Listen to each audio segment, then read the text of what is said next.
Espírito Santo de Deus, traz esta tua palavra ao nosso coração. Está escrito, como eu já citei aqui, lá em Isaías 55:11, Pai, que a tua palavra não volta para ti mesmo vazia. Ela faz o que te dá prazer, ela cumpre o teu propósito e ainda mais, ela prospera, ela amplia-se dentro de nós e dentro dos corações que são abertos e receptivos à tua palavra. Portanto, fala conosco nesta tarde e responde questões íntimas do nosso coração. Que seja esta uma noite uma tarde e noite de restauração na nossa mente, na nossa alma, para que possamos provar as delícias que tu tens para todos nós, em nome de Jesus. Amém. Muito bem, a palavra está lá, são 3 textos que eu vou usar. O primeiro deles, voltando lá no texto que o Tadeu usou, é o Ezequiel 36, 26 e o 27. Eu vou usar praticamente o 27.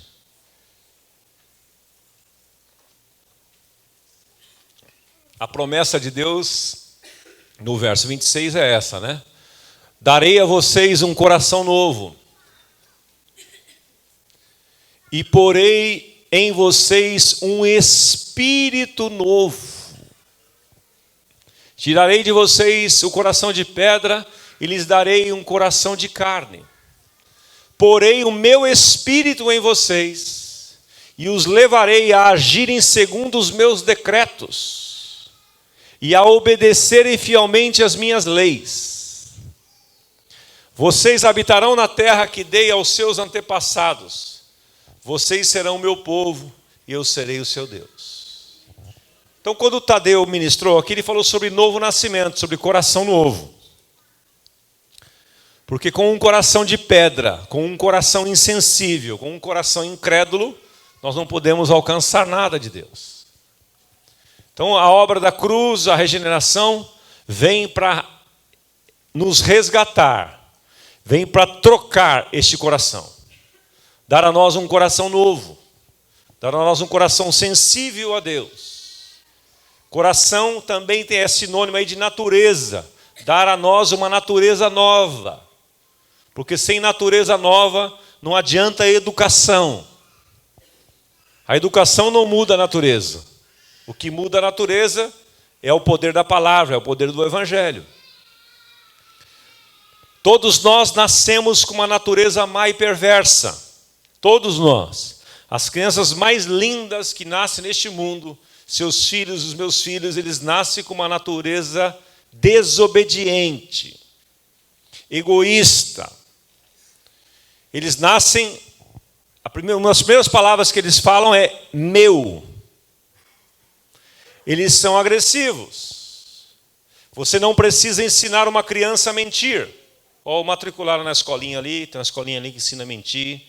Ela vai precisar disso na vida. Quando ela crescer, ela vai precisar mentir muito, porque esse mundo é um mundo de mentira. Vou matriculá-la, vou pagar R$300 por mês para ela ter aulas 3 vezes por semana para aprender a mentir. Precisa? Não precisa. Por quê? Mesmo que você nunca tenha mentido para ela, a natureza dela, o coração dela, vai enganá-la e ela vai inclinar-se para a mentira. Por menor que ela seja, aconteceu uma arte, quebrou alguma coisa, ela tem 3 brincando, quem foi? Eu não fui. Você nunca ensinou aquilo. Mas é a natureza, vocês estão entendendo? Vocês estão comigo aí? Estão entendendo? É assim, isso é fato. Foi Davi quem disse no Salmo 51:5: eis que em iniquidade fui formado, e em pecado me concebeu a minha mãe. Foi ele que também quem disse no Salmo 58:3: alienam-se os ímpios desde que nascem e crescem proferindo mentiras, e tem veneno semelhante ao veneno da serpente. Essa é a natureza humana, é loucura. Então, sem um coração novo, impossível. Você pode morrer de educar, você pode botar lá no Dante Alighieri, lá perto da Paulista, dos colégios mais caros de São Paulo. Não vai resolver nada. Ah, vou colocar num colégio de freiras aqui, não sei aonde. Não adianta. Vou colocar no adventista. Não adianta. Já sei, vou colocar no colégio da Comunidade da Graça. Aí você colocou num bom colégio, que aqui, palavra de Deus, eles vão ouvir. Mas não adianta. Se não nascer de novo, nada muda. Isto é um ponto que nós precisamos considerar sempre. E a segunda coisa que eu quero tratar com você hoje, de forma bem superficial, porque não dá tempo de ser profundo aqui. Como eu disse, o nosso papel é só instigar você, empurrar você para a palavra, para você ler e pesquisar. É uma degustação só, é dar sal para você ter mais sede da palavra. Mas é a expressão lá, porém em vós um espírito novo. O que é este espírito novo? Coração novo e espírito novo. Este espírito aí aparece com letra minúscula. É o seu espírito, não é o Espírito Santo. O Espírito Santo depois. É o seu espírito.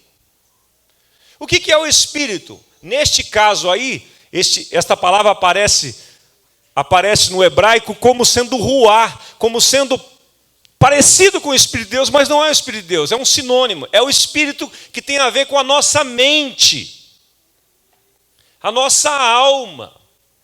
Porque tudo que você ouve, tudo que você vê, é processado por onde? Pela nossa mente. Você olha algo, você vê algo, você ouve algo, é processado pela sua mente. Vou dar um exemplo para você. Se uma pessoa está em depressão profunda, e você fala para ela assim, já sei, vou resolver seu problema. Vou mandar você lá para Cancún. Você vai ficar 15 dias, você vai voltar curada. Ela vai voltar queimada de sol, vai comer boas comidas, vai voltar um pouco melhor, mas não vai voltar curada. Sabe por quê? Porque o problema dela não está no ambiente que ela está na sua mente. Ela vai olhar aquelas praias maravilhosas, paradisíacas, aquele mar cristalino, com a mente totalmente tomada por coisas negativas, depressivas e tristes. E ela vai processar aquela imagem negativamente. Vou dar um exemplo viajando nisso aí. Se ela, por exemplo, vai sem os filhos, vai só ela e o marido, vamos dizer que é a mulher, vai só ela e o marido, ela vai olhar tudo aquilo e vai ficar pensando, puxa vida, pena que meus filhos estão aqui. Pena que meus filhos não estão aqui. Isso aqui não tem sentido sem meus filhos. E não vai curtir. Você entende o que eu estou falando? Não. Porque, preste atenção nisso, tudo que você vê, tudo que você ouve é processado pela sua mente. É influenciado pela sua mente, é filtrado pela nossa mente. Você ouve uma baita de uma boa notícia, mas você está deprimido, você está triste, você está sobrecarregado, você está tenso, você está preocupado, você nem dá importância para aquilo. Por quê? É a sua mente. Vou olhar para uma outra coisa. Você vê algo, o cara mostra para você um carro novo, uma Ferrari que ele comprou, que nem eu estava falando com o Tadeu ontem, na janela do meu apartamento, passou uma Ferrari. Eu falei, Tadeu, pera um pouquinho, está passando uma Ferrari laranja aqui na porta de casa. Subiu. Aí, ao invés de você se alegrar com a Ferrari que o Tadeu passou na porta de casa ontem lá, Ferrari laranja, você fala assim, Ferrari laranja? Você entende o que eu estou falando? Porque a mente é esse filtro, e se ela estiver sobrecarregada, tem muitos textos em Provérbios que falam sobre isso. Abra comigo Provérbios 23, 7.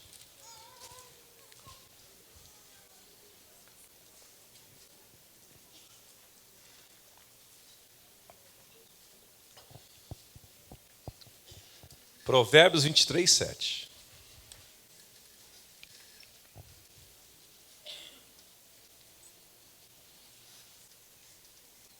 Pode ler aí, Nelson, por favor.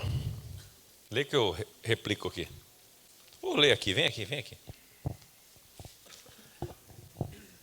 Diz assim, pois ele só pensa nos gastos Ele lhe diz: coma e beba, mas não fala com sinceridade.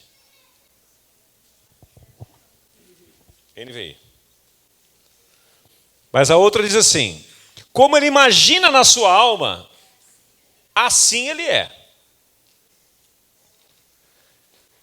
Essa é a melhor versão para essa explicação que a gente quer dar. Como você imagina na sua alma, assim você se torna. Como você imagina na sua mente, assim você se torna. Você vê que quando as pessoas estão tensas, preocupadas, você dá boas notícias para elas, elas nem valorizam aquilo. Você vem com uma alegria. Vem e fala, aconteceu, aí o cara faz, minimiza, não, mas deve ter, não, mas estava uma bênção, foi, não, mas porque a mente dele está sobrecarregada. Então, isto funciona em relação ao que você vê e funciona em relação a você mesmo. Funciona em relação ao seu cônjuge. Funciona em relação ao seu marido, funciona em relação aos seus filhos. Então o que Deus está dizendo é: eu vou dar a vocês um novo coração e uma nova mente. Ou uma mente renovada. Renovada. Renovada. Eu vou aprofundar um pouquinho mais depois, lá no final. Aí ele diz assim: porei o meu espírito em vocês. Coração, olha como Deus é inteligente. Ele troca o coração, mas se deixar a mente como está, é meia sola. Então ele troca o coração, ele agora dá uma nova mente, e para completar a obra, ele enche-nos com o seu Espírito Santo. É como se fosse um carro com motor fundido. Nós temos que trocar o óleo dele. Isso é paliativo. Você troca o motor. Melhor do que você... Como é que chama aquele processo de... Como é que chama? Retificar o motor, porque sempre fica um negocinho, né? Deus não faz retífica. Ele troca total. Tira tudo e põe tudo. Ele troca o motor desse carro. Põe lá. Motor novo. Ele põe lá um filtro novo. Filtro de óleo novo, para filtrar o que vai entrar. E agora o Espírito Santo, porém o meu Espírito em vocês, é o combustível. O Espírito em vocês. E os levarei a agirem segundo os meus decretos e obedecerem fielmente as minhas leis. Porque sem coração novo, sem uma mente nova e sem o Espírito Santo, você não consegue obedecer. Você vai tentar, você vai fazer força. O máximo que você vai conseguir é sair do estágio de ímpio e tornar-se um religioso. Mas não um filho. São 3 estágios. O ímpio, que não crê em Deus. O religioso, aquele que vai na igreja, se esforça, faz alguns votos para Deus, faz campanha e tal, mas ele não consegue viver uma vida pura, uma vida simples, uma vida de amor, de perdão, de amar os inimigos. Ele não consegue. Porque ele não tem coração novo, ele tornou-se só um religioso, ele está se esforçando. E quando ele recebe o Espírito Santo de Deus, aí então ele ganha a capacidade de agir segundo a palavra de Deus, segundo os meus decretos e obedecerem fielmente as minhas leis. Aí tudo começa a se encaixar. Aí tudo começa a um processo de novidade de vida. Você agora começa a fazer novas plantações. E isso é importante você entender, que quando você recebe a Cristo já na fase adulta, você fez várias semeaduras lá atrás, na sua ignorância de Deus e da sua palavra. E você, quando se converte, você está colhendo tudo aquilo.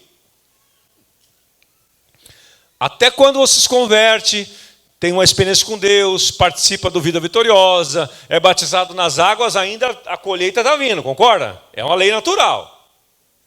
O que você tem que fazer? Você tem que agora, arrancando, que é o despojar, arrancando da sua vida aquelas coisas velhas e fazendo uma nova semeadura, que vai demorar um tempo para ter uma nova colheita.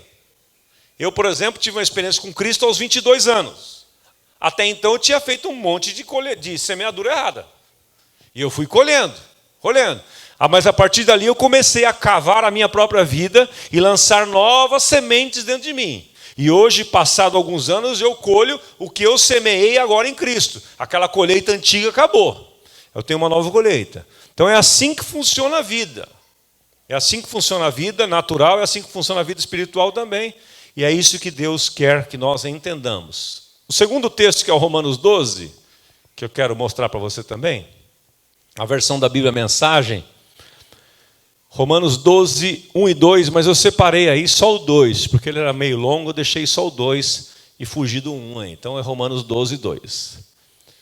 Porque o 12, 2 na versão mais comum diz assim: não vos conformeis com este mundo, mas transformai-vos pela renovação da vossa mente. Para que ao transformar com a renovação da vossa mente, vocês possam entender, possam conceber e experimentar a boa, agradável e perfeita vontade de Deus. Na Bíblia Mensagem aparece dessa maneira o texto: não se ajustem demais à sua cultura, ao modo de vida deste mundo, ao sistema deste mundo. Não se ajustem, a ponto de não poderem pensar mais. Porque eu quero alertar você. A televisão te dá tudo, menos o direito de pensar. E nós somos uma geração televisiva. Nós às vezes falamos que não temos tempo para estudar, não temos tempo para ler a palavra, eu queria ter mais tempo, eu não tenho tempo para isso, não tenho tempo para aquilo. Se você quer mudar a sua vida, faz um controlezinho simples. Ao que você sentar na frente da televisão, põe um bloquinho do lado assim e põe 7h15. E ao que você sair de vender, você põe lá o horário que você saiu. Soma na semana, você vai ver quanto tempo você tem. E a televisão está ditando, há muitos anos já, uma cultura, um modo de pensar, um modo de vestir, um modo de cortar cabelo, tendência. Então é isso que Paulo está dizendo: olha, não se amoldem, não se ajustem mais à sua cultura, a ponto de não poderem pensar mais. Porque nós somos uma geração que esqueceu de pensar. Eu acho que nós não usamos nem 10% do nosso cérebro. Você pode ser melhor. Você pode ir para a excelência. Ao invés de você usar a internet para entretenimento, que não é pecado, use a internet para estudar. Eu vi uma reportagem esses dias de um moço aqui do Jardim Aricanduva, que nessa fase de crise aí, ele falou: o que eu posso fazer para ganhar dinheiro com esse negócio? A crise para um é oportunidade para outros. Então ele foi procurar na internet como desenvolver cisternas para guardar água em casa. Ele achou um cara que tinha postado umas dicas na internet, ele fez para a casa dele, deu certo, ele começou a vender isso. Quer dizer, ele usou os recursos que tinha e estava ganhando dinheiro pra caramba. Um moço simples aqui de baixo. Talvez nem cristão fosse. Mas nós precisamos nos esticar, meus amados. Não podemos nos acomodar. Então nós temos que pensar, nós temos que estudar, nós temos que ir atrás. Aprender, crescer em todas as coisas. Principalmente na palavra de Deus. Conforme você vai meditando na palavra, você vai crescendo, sua mente vai desenvolvendo. Eu tenho um exemplo em casa da minha mãe. Minha mãe não lia nem escrevia, até que ela se converteu. Quando ela se converteu, ela quis ler a Bíblia, não sabia ler. Ela foi para aquele projeto de alfabetização de adultos, lá atrás, nos anos 70, chamava-se Mobral. Ela foi, eu lembro que ela me levava nas aulas com ela, porque eu já era alfabetizado, eu ajudava, ela sentava do lado, numa cadeirinha do lado assim, eu devia ter uns... Ela se converteu devia ter uns 8, 9 anos, já estava alfabetizado, já lia, escrevia. Eu sentava do lado dela, eu ajudava ela a identificar as letras da palavra, ela tinha mais de 60 anos naquela oportunidade.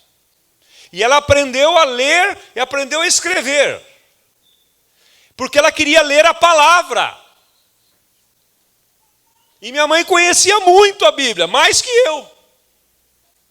E mais do tempo que ela não sabia ler, sabe o que ela fazia? Ela punha a Bíblia na minha mão e dizia assim: lê para a mãe, por favor, que eu vou contar a história para você. E ela fazia eu ler a Bíblia de José, lá de Daniel, de Davi. Aí eu lia toda aquela parte, era uma Bíblia para as crianças, que eu tenho guardado até hoje, e depois ela me contava, ela pregava para mim, ela aplicava aquilo. Isso que eu estou fazendo com você, eu não aprendi em seminário, aprendi com a minha mãe. Isso que eu estou fazendo com você aqui, você está vendo o que eu estou fazendo? Eu leio um texto da Bíblia e explico. Isso é pregação.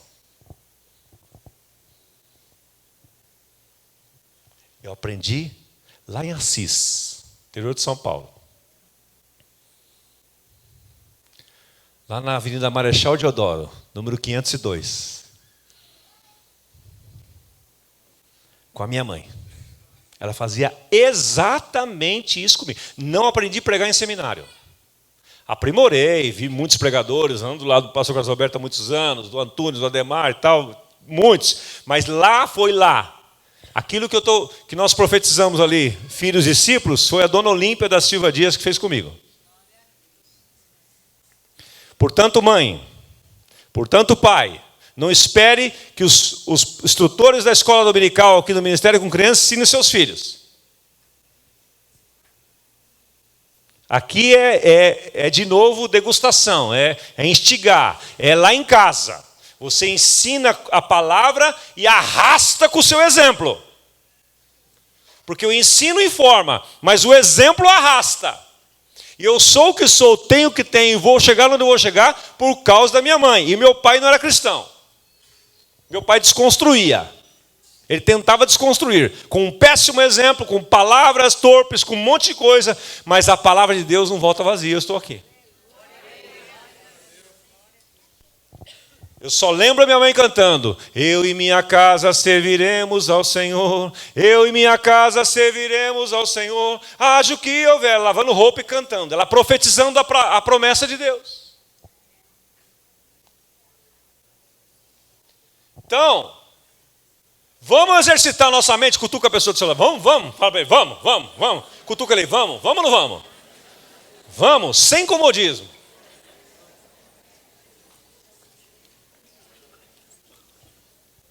Então é essa novamente. E essa novamente, diz a palavra de Deus ali, olha, você vai poder pensar. Em vez disso, concentre a atenção em Deus. Concentre a sua atenção em Deus.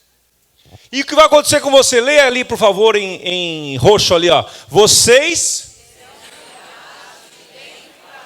Diga para o seu irmão do seu lado, ó, Deus quer mudar você de dentro para fora. De dentro para fora. E aí então, descubram o que Ele quer de vocês.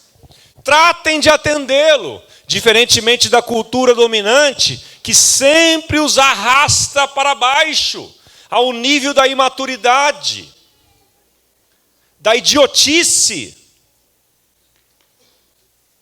da tolice. Não tem nada que se salve na televisão. Aliás, para abrir um parênteses, o pastor Carlos Alberto lançou um desafio hoje aí, de manhã, de nós separarmos uma refeição para jejuarmos nessa semana. E eu quero estender a você também. Pelo menos uma refeição. Para dedicar-se à oração e à leitura da palavra. Só isso. Você vai fazer isso na hora do almoço, vai você gastar aquela horinha ali almoçando e tal, você toma um café reforçado de manhã, na hora do almoço você dedica-se à leitura da palavra e à oração. Sai do seu trabalho. Quando eu trabalhava aqui perto da rua Maria Antônia, na rua Maria Antônia, tinha uma praça ali perto do Sesc Vila Nova, eu pegava minha Bíblia, minha agenda, e jejuava na hora do almoço, ia lá para a praça, lia a palavra. Aí eu descobri um lugar muito legal para orar, silencioso, tranquilo, era uma beleza. Igreja da Consolação. Que lugar, que delícia. Aquele silêncio, eu entrava assim, não tinha um pio, não tinha ninguém, mas a igreja estava aberta. Eu sentava lá atrás, pegava minha agendinha, tinha aquele genuflexório almofadadinho gostoso, ajoelhava ali, orava. E aproveite para fazer um jejuzinho de televisão também. vai sobrar tempo na sua agenda para você oxigenar sua mente, dar uma pulverizada nela, fazer uma faxina nela. Larga a novela para lá. Larga o da Atena. Me ajuda aí, ó. Larga o Marcelo Rezende também para lá. Só boa notícia, né? Que negócio edificante, né? Uma loucura. Você sai assim animado. Você fala, nossa, estou numa cidade maravilhosa, esse país é fantástico. Nós reclamamos, gente, porque somos negligentes. Tá certo? Somos negligentes. Eu vou ler uma historinha para você, para encerrar. Então, aí você vai descobrir o que ele quer de você. E ao descobrir, trate de atendê-lo. Diferentemente da cultura dominante, que sempre arrasta você para baixo. Novela Babilônia. E os crentes estão aí, né, fazendo uma campanha contra a novela. É até legal, a Rede Globo está feliz da vida com isso. Mas qual novela que não arregaçou com os valores da família até agora? Qual novela? Essa é só mais uma. As outras não. A da Carminha lá era boa, né? Como é que é a Carminha? Como é que chamava mesmo? Avenida Brasil. Aquela lá era legal. Essa não, essa tem Babilônia. E a crentalhada é engraçado, eu curto demais. Os crentes é um ser que precisa ser estudado, né, meu? Eles rotulam o negócio e esse não é do diabo. E os outros? Então, pessoal, vamos... Deus extrai o melhor de vocês e desenvolve em vocês uma verdadeira maturidade. Se você fizer isso, Deus vai extrair o melhor de vocês e desenvolver em vocês. O último texto que eu quero encerrar agora, Colossenses, capítulo 1, versículo 9, está ali na Bíblia Mensagem também. É Paulo fazendo uma oração para os irmãos de Colossos.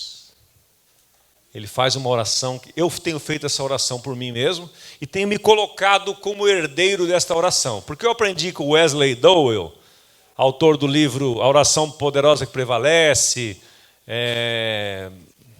Renovando o Fogo da Paixão, ele tem vários livros aí. Eu aprendi com ele, lendo alguns dos livros dele, que as orações têm efeitos eternos. A oração tem efeito para a eternidade. Então Deus ainda hoje está respondendo orações que Jesus fez, por exemplo.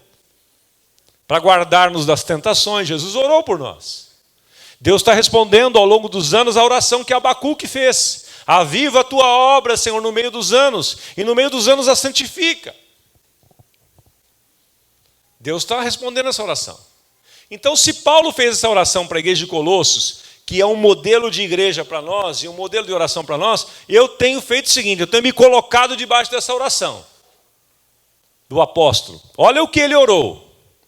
Saibam que desde o primeiro dia em que o ouviram o relatório de Epáfras, que era parceiro dele, quem fundou a igreja de Colossos, desde o primeiro dia que ouvimos a respeito de vocês, não paramos de orar. Que tipo de oração?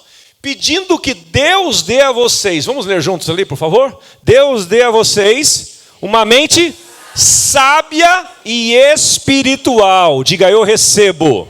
Uma mente sábia e espiritual. Em nome de Jesus. Vire para o seu irmão agora e fala, declaro sobre você uma mente sábia e espiritual. Uma mente sábia e espiritual. Vamos parar um pouquinho aqui. O que é essa mente sábia? A palavra de Deus diz que a sabedoria, segundo o mundo, é uma sabedoria natural. E Tiago 1:6 diz que a sabedoria, que aquele que deseja ter sabedoria, peça a Deus, que a todos dá, e não lance em rosto. Peça, porém, com fé, não duvidando, porque aquele que duvida é semelhante à onda do mar, que é levado de uma para outra parte. E a sabedoria humana tem um nível, é importante. Mas a sabedoria de Deus é muito superior. E é bom que se diga que existe uma diferença muito grande entre conhecimento e sabedoria. Tem muita gente que tem muito conhecimento, o cara sabe de tudo. Mas ele não é sábio. Ele tem conhecimento. Cabeça desse tamanho. Coração pequenininho. O que é conhecimento? Conhecimento é você ler muito, você sabe de tudo, discute de tudo. Fala de política, você sabe. Fala de geografia, você sabe. Fala de matemática, você sabe. Fala de qualquer coisa, você sabe. Você lê muito. Tem muito conhecimento. Isso pode não significar muita coisa. Por quê? A sabedoria é o conhecimento colocado em prática. Porque conhecimento que não é colocado em prática não é sabedoria. Por isso que você vê pessoas simples, com poucos estudos, com primeiro grau incompleto, com muita sabedoria. Você senta do lado da pessoa, se conversa com ela, ela te inspira. Você vê gente que estudou, fez faculdade, fez pós-graduação, fez MBA, doutorado, mestrado, e vai, e a cabeça dele é desse tamanho, o coração dele, a sabedoria dele é nada. Ele não sabe ser gentil. Como muitos médicos aí, que são, um exemplo, né, da classe médica, os caras são os chamados bambambãs, só que não tem capacidade de pegar na mão do paciente e dizer assim, olha, eu estou com você, você está passando por você está contraindo um câncer, mas isso, olha, fica tranquila, eu vou ajudar você. Eles não são capazes disso. Certo ou não? Quantos já passaram uma experiência assim? Ele fala, dá notícia de qualquer jeito para ele é um número. É muito conhecimento. Você paga 800 mil reais uma consulta de um cara desse. E ele não tem sabedoria para ajudar você. Então, sabedoria é diferente de conhecimento. Deus quer dar a cada um de nós uma mente sábia. Uma mente sábia. Com a sabedoria dele. Com a sabedoria do alto, que é primeiramente pura, pacífica, cheia de bons frutos. Estou citando Tiago para você que não dá tempo de abrir. Esta é a mente sábia. Não é uma mente de conhecimento, uma mente sábia. E o segundo qualidade dessa mente é uma mente espiritual. Por quê? Porque nós não podemos discernir as coisas se não for espiritualmente. Muitas vezes você olha uma circunstância, naturalmente você se confunde. Você não discerne. Por exemplo, tem uma confusão com seu filho, com alguém do seu relacionamento, do seu marido. Se você olha só naturalmente, você começa a brigar com ele. E você se esquece que a palavra de Deus diz em Efésios capítulo 6, versículo 12, que a nossa luta não é contra a carne e sangue, mas contra principados e potestades. Ou seja, a nossa luta não é contra as pessoas. E se você não tem essa mente sábia e espiritual, você não discerne que aquele problema é um problema espiritual. Seu filho está oprimido por demônios. Não adianta você discutir com ele, dar ordem para ele. Você tem que orar por ele. Você tem que fazer perguntas para ele.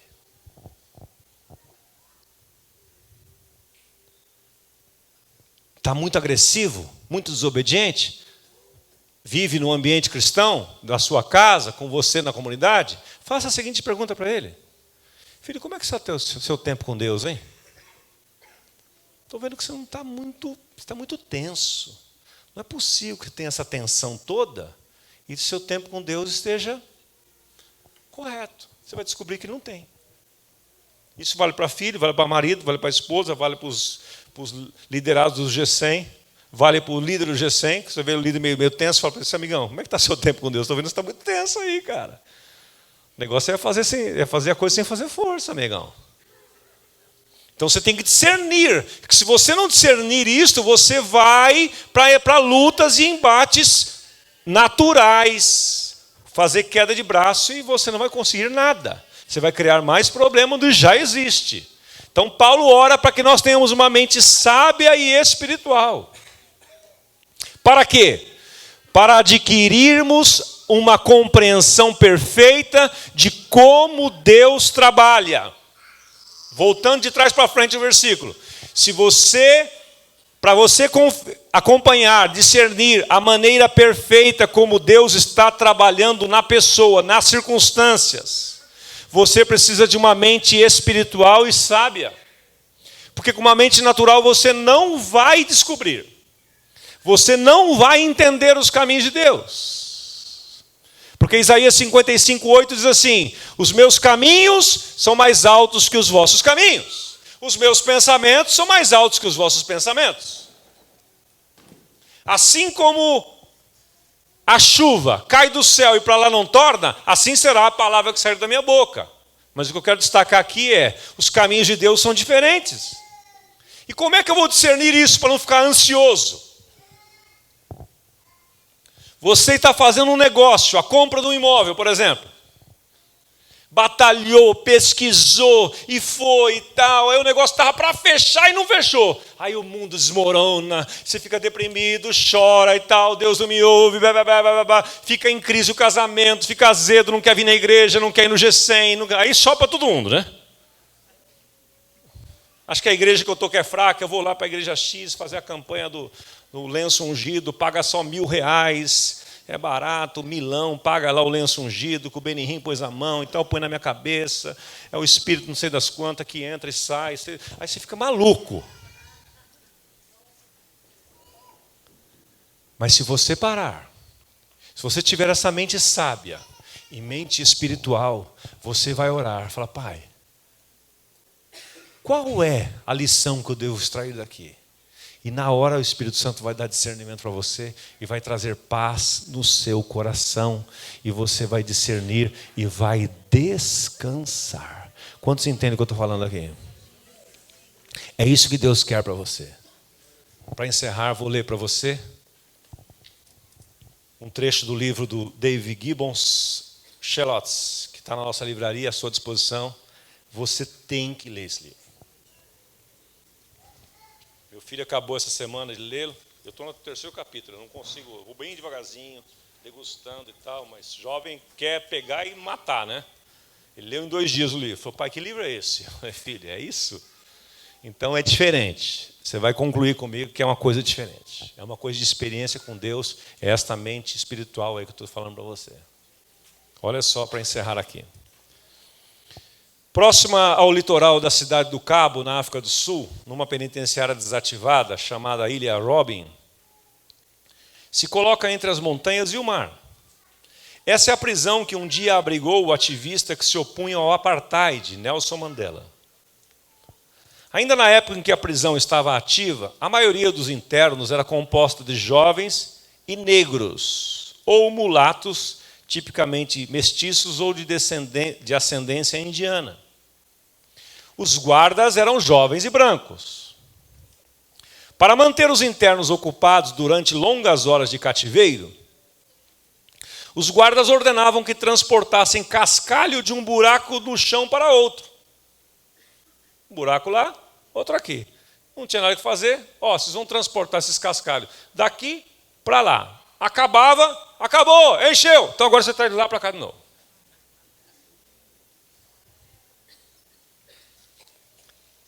Presta atenção nessa história. Era um trabalho sem propósito, uma rotina desgastante. Mandela, apesar de 20 anos mais velho que a maioria dos demais prisioneiros, foi forçado a participar diariamente daquele trabalho. Mas enquanto seu corpo estava ocupado com a tarefa inútil, sua mente permanecia livre. Mente livre, mente renovada. Veja o que aconteceu com ele. Nos longos anos em que ficou preso na ilha, Mandela transformou aquela pedreira de calcário em uma instituição de autoaprendizado. Ele ficou pensando: o que eu posso aprender com isso aqui? Enquanto todo mundo ficava reclamando, murmurando, xingando, querendo... Ele estava ali: eu não vou poder sair daqui. Eles podem controlar a minha liberdade aqui, mas não pode controlar a minha mente. Ninguém pode controlar a sua mente. Falando para você agora. Ninguém pode controlar a sua mente. E se você tiver essa mente sábia e espiritual, você pode voar, meu amigo. Não há limite para o que Deus quer fazer na sua vida, não. Esta palavra parece uma palavra simples, mas se você levar isso a sério, a tua vida é transformada, porque minha vida está sendo transformada. Porque eu decidi alcançar coisas maiores na minha vida. Chega de mesmice e de normalidade. Mediocridade para mim chega. Então veja aqui. Quando Mandela era jovem, missionários metodistas na África do Sul, quando ele era jovem, olha de onde surgiu tudo isso. Olha o poder da palavra. Quando eu vi isso, eu fiquei louco, né? Porque a palavra de Deus não volta vazia mesmo. Quando Mandela era jovem, missionários metodistas na África do Sul lhe acenderam uma paixão no coração. Era a paixão pela liberdade. A educação que recebeu lhe proporcionou uma visão radical da graça divina. Por isso que ele perdoou as pessoas, Emar. Não é que ele perdoou porque ele era bom, não. Ele aprendeu com Gandhi. Ele aprendeu com Gandhi também, que Gandhi aprendeu com Cristo. A fonte é a mesma. Era a paixão pela liberdade. Recebeu uma instrução, uma educação que lhe proporcionou uma visão radical da graça divina. Seu entendimento do poder do perdão cresceu. As coisas que havia estudado quando menino lhe ensinaram um estilo de vida contrário à normalidade. Durante o período passado na Ilha Robben, Mandela transformou sua mente em um portal. Sua mente é um portal? Ela deveria ser. Nossa mente podia ser um portal. O que é um portal? Um lugar que tem muita coisa rolando ao mesmo tempo, assim, coisas novas, coisas boas, coisas que edificam. Como diz Paulo aos Filipenses, capítulo 4, tudo que é honesto, tudo que é de boa fama, tudo que produz louvor, tudo que é puro, isto ocupe a vossa mente, que faça da sua mente um portal de coisas puras, de coisas boas, de coisas que edificam, de sonhos, de projetos para abençoar pessoas. Criatividade. Nós perdemos a criatividade, meus amados. Eu fico maluco quando eu vejo o ímpio que não declara seu amor a Deus, sua vida em Deus, não dá testemunho, sendo criativo, tendo inovações, descobrindo coisas novas, ganhando dinheiro e nós para trabalhar para eles. Nós vamos ser tudo trabalhador deles, operários dele, para ter cartão para eles. Isso é um absurdo. Deus deu a nós este poder, esta mente nova, renovada, um coração novo. Para você influenciar pessoas, influenciar o mundo. Mas nós gostamos de receber ordem. Pelo amor de Deus, irmãos. Deus não chamou você para ser pau mandado. Deus chamou você para ser influenciador. Eu tenho declarado isso para meus filhos desde quando eles nasceram, Salmo 112, 3. A geração dos justos será influente nesta terra. Foi isso que o seu Carlos Alberto Bezerra e a dona Sueli fez com os seus filhos. Onde está o Carlos Bezerra Júnior hoje? Por quê? Porque os pais semearam isso no coração deles, na mente deles.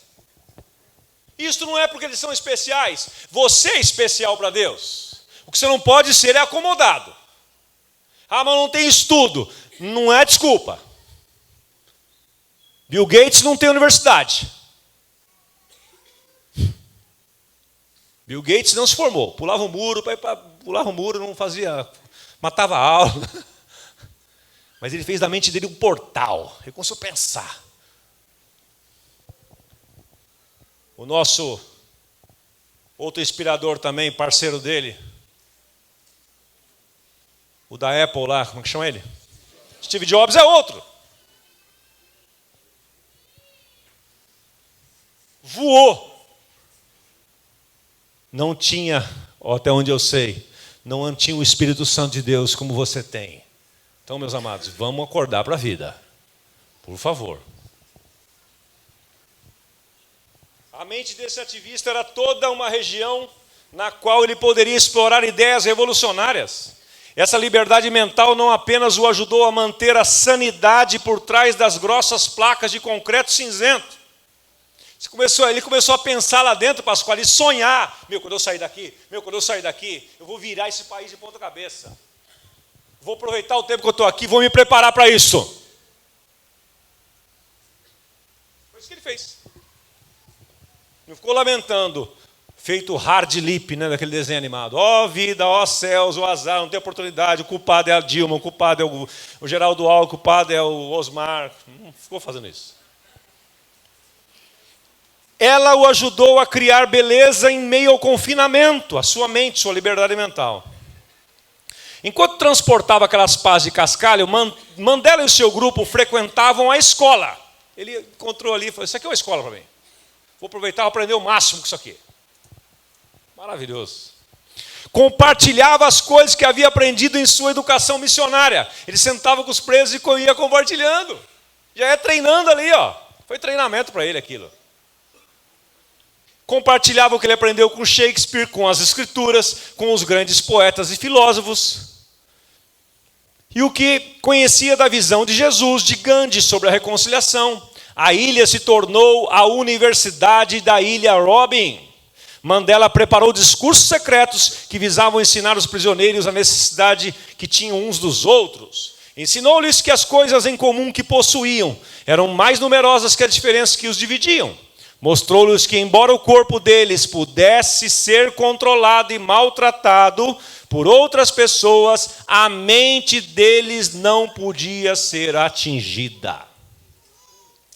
Se a mente permanece livre, sejam quais forem as circunstâncias, podemos viver em liberdade. A maior parte da literatura de sabedoria que encontramos na Bíblia foi escrita por um homem chamado Salomão. O rei Salomão escreveu centenas de provérbios, ditados curtos, que resumem verdades atemporais. Em um deles, Salomão diz esta frase simples, porque como o homem imagina em sua alma, assim ele é. Fiquemos em pé.